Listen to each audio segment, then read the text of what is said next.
Realistically, I think there's too many players that are sponsored. Unfortunately, it's. And I don't want to say it in a negative way, but I just think there's too many players. I don't think it's elite enough. So. Alrighty guys, here at the 2019 Waco Annual Charity Open with coverage presented by OTB. I'm standing here with Discraft's newest player, Mr. Paul McBeth. How you doing, buddy? Doing good. Enjoying this nice break in the weather right now. Yeah, it's been a little nasty, and I know tonight's going to get really hairy, so I'm hoping no flooding. I've heard they flooded in the past.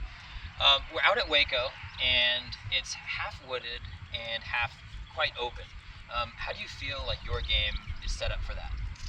I think it sets up really well to this style of play. I feel like I'm really good on all types of courses, so having such a mixture in one course like this one plays to my advantage. But it's very forehand friendly, I think. Even the open holes are forehand friendly. So just gotta get out here and practice when I can, and it's all about putting. Yep, it often does come down to that. And speaking of putting, we have seen maybe a bit of a downtick in your putting numbers. We talked about it a little bit in our post-round interview. Is there anything you want to comment, or how's that going now? You've had a couple weeks of practice. Well, about a week now. No, you're good. It's still uncomfortable. I'm still trying to figure it out. I don't know what it is. It's one of those things where it's like I know what to do to put the putter in the basket. It's just performing it. You know, it happens in all sports. So I just gotta figure it out. Driving isn't the issue. So I just gotta keep doing what I'm doing there, and eventually it'll come around, and I think I'll be finishing higher up on the podium. Yeah, and like you said, it's gonna count, because I believe you're one of the highest birdie look, or like a circle 1 or 2 in regulation.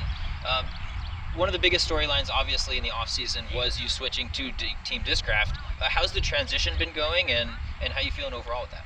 Transition's good. It's been a lot of fun testing out all these molds of discs and things I haven't felt before, and then discs names I don't even recognize, because they've come out in the last few years. So it's been a lot of fun. But the staples are still the staples with Discraft. So I'm throwing a lot of the Predators, Force, Buzz. So those are still the staples in the zone too. So I've heard a lot about them. So it wasn't too hard, because I've heard about them for years. Yeah, I mean, when talking to people about the transition, I've often said, well, it helps when they just have great discs to switch from. It's not like you're switching to a company that's totally out of nowhere. It has a proven track record. You said there has been discs that have come out in the past 2 years, but specifically there's been discs in the past, 2 months? Yep. How are you liking the new discs, and do I call them your new discs with the Luna and the Kong? Yeah, that's a fair assessment. They're molded by Discraft, so they're going to have Discraft on it at the end of the day, but they're a lot of fun. I mean, going through the whole process of starting from scratch and seeing it, on paper, on the machines, on the computer, and then actually having the product in hand, and then being able to create certain types of plastics, testing them out, and figuring out which plastics work best with the mold and how they come out. So it's been a fun process, and this week I have the Kong in my bag. I think I had it for 2 shots at Vegas, and then just kind of gonna wait until they actually came out for the public. So now they're on pre-order and all the test flights are out. But yeah, so I'm excited to throw that. And then the Luna, the first run Lunas will be coming out, which is in a new, I guess, type of plastic. I'm sure you'll hear about it later. You and I talked about it, but it's a smoother feeling putter, but still with the same type of blend. And it sounds to me like you've had a pretty intimate relationship with the whole process. Have you been, have you had input from start to finish? How's that gone? Oh yeah, definitely. I've been in Michigan quite a few times. I've been at the headquarters before the discs were even being made. So I even watched the molds. I watched those things be put in there for the first time. So I've had my hand in it the whole way. A lot of folks, outside of the scene, or not outside the sport, but outside the pro scene, really saw you going to Discraft as pretty shocking. Is that something that was a last-minute decision, or has this been maybe something that's been in process? They've been, Ledgestone's pretty much the easiest one to talk about. I've known Nate Heinold for years, and he's been a huge Discraft guy, and I've known Mike and Bob, who are the guys over there at Discraft. So I've known them for years, but Heinel's always just like, nudged me on the shoulder, just like, hey, when you guys come to Discraft, and players have done that too, but it was never really a reality until last year at the Ledgestone again, where they kind of said, oh, I can get you an offer. Well, my contract ends. Like, why would I not? Why would I not hear it? And it would have had to be something extraordinary, or a pretty big deal in order for me to even like bring it to Inno and be like, hey guys, like they're actually serious. So, it's been, I guess you could say, years in the making, but it's a big move. I think it shook the sport a little bit, but for the better. I think it helped everyone out, because I've been thanked by other players because that little shake up, that little buzz helped them in their contracts, and how the players should be secured a little bit tighter than just 1 year. Yeah, I agree, and I think if nothing else, it's driven narrative and interest coming into the season. Seeing the likes of you and Ricky switching to Innova, obviously, and seems like half the field now switching to Discraft. Gives me something to talk about, gives some of the fans at home, a little something to talk about. Speaking of other players shifting, though, how do you feel? Is there a hangover period when you're shifting discs like that, or is it the Archer and not the Arrow situation? I think it's different for different players. Some people have had the same bag for 12 years, and that'd be a little bit harder to switch something you've had in your bag for that long. For me, I was always cycling through discs.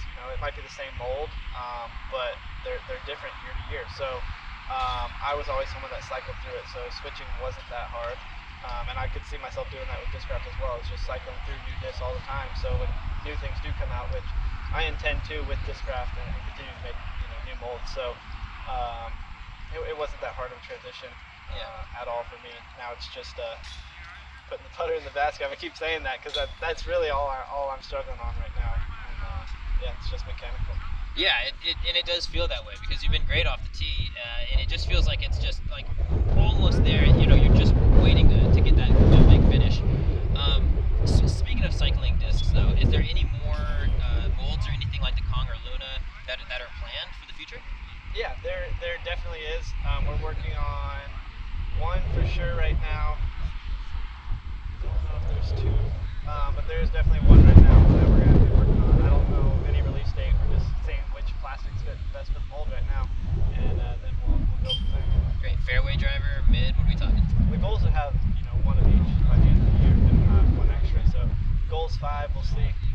But like I said, it's a fun process, so I don't mind taking my time. Sure.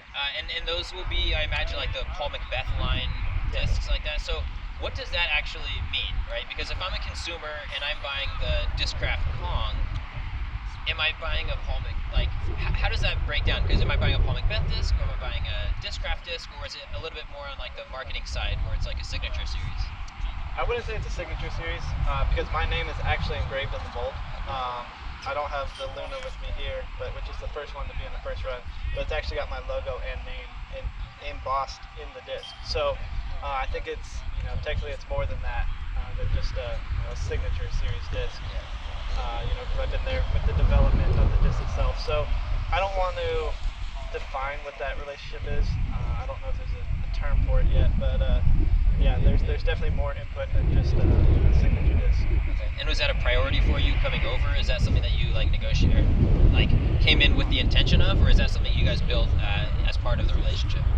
I mean, it was part of the negotiations, more so. Just how are we going to do this? How are we going to make it happen? How are we going to create the best relationship possible, and not just with myself and Discraft, but with Discraft and the sport, and myself and the sport. How to just combine everything, utilize my tools and their tools, and making the best product, and the best result too.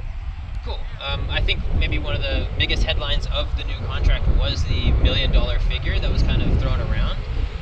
I've heard a lot of people say that that's going to really help in negotiating power for a lot of these players.